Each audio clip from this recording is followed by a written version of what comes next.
filannoo irratti xiyyeeffachuun qabxiiwwan muraasa isin biraan gahuuf keessummaa tokko qabadhee dhiyaadheera. Keessummaan koo ogeessa seeraa fi barataa PhD ogummaa seeraa kan ta'an Kabbaboo Biraanuu jedhamu. Isaan waliin turtii gabaabaa waan taasifnuuf haga xumuraatti nu waliin turan affeeraa keenya.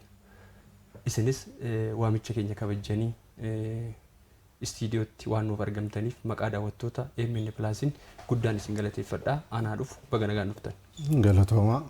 Tunis baga nagaan nu eegdan. Akkuma jalqabarra kaasuudhaaf yaale mata dureen marii keenya waan filannoodhaan wal qabatu irratti mootummaa dimokiraatawaa tokko mootummaa uummata isa filatee dhaga'u mootummaa amanamummaa qabu ijaaruu keessatti filannoon gahee akkamii qaba jennee kaasuu dandeenya. Mee gaaffii kanaan haa eegallu. Filannoon carraa uummanni filannoowwan adda addaa keessaa filatee mootummeessuu aangessuu kennaaf uummataaf. Kanaaf kana yoo gochuu danda'e uummanni mootummaa amanu filatee jechuudha. Mootummaan inni filate kun yoo kan fedha isaan eegneef ta'e itti gaafatamummaa mirkaneessee kan itti aangoo irraa fudhatudha waan ta'eef mootummaa uummataa fi amanamaa ta'e hundeessuu keessatti gahee olaanaa qaba jechuudha. Mee filannoon tokko milkaa'eera jedhamuuf ulaagaaleewwan seeraaf dimokiraasii akkamii fa'aa guutuu qaba? Filannoon tokko milkaa'eera jechuudha fi safartuuwwan gurguddoo 6 qaba. Inni jalqabaa filannoon bilisa ta'uu qaba. Safartuun inni lammaffaa haqa qabeessa ta'uu qaba filannoon suni. Ulaagaa sadaffaan iftoomina qabaachuudha.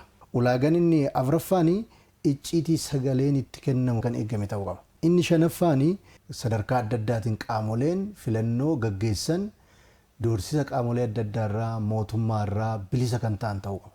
Inni jaaffaan gaafa filannoon gaggeeffamu komii adda addaa qabaachuu danda'u qaamoleen achi keessatti hirmaatan kuni. Keessattiyyuu paartileen siyaasaa akkaataa isaan komii isaanii kana itti dhiyeeffatanii falatti argatan diriiree jira yoo ta'e kunis ulaagaa isa jaffaatti fudhatamaa jechuudha. Paartiin filannoo injifates ta'e warreen filannoo osoo hin injifatin hafan tasgabbii fi nageenya biyyaaf maal gochuu qabu?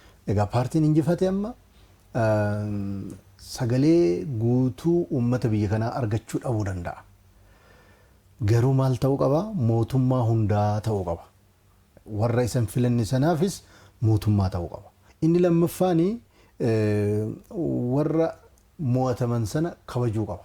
Mirga isaanii eeguu qaba, jajjabeessuu qaba jechuudha.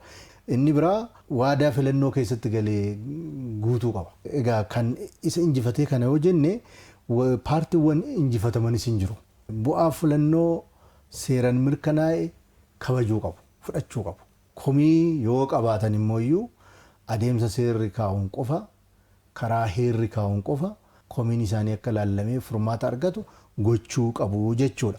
Gama biraatiin deeggartoota isaaniillee abboomachuu danda'u qabu. Yeroo keessan aarsaa gootanii gaaffileewwan nuti asii isiniif kaasaa turre irratti yaadaaf ibsa bal'aa waan nuuf laattaniif guddaan isin galateeffadha. Galatoomaan jedhanis.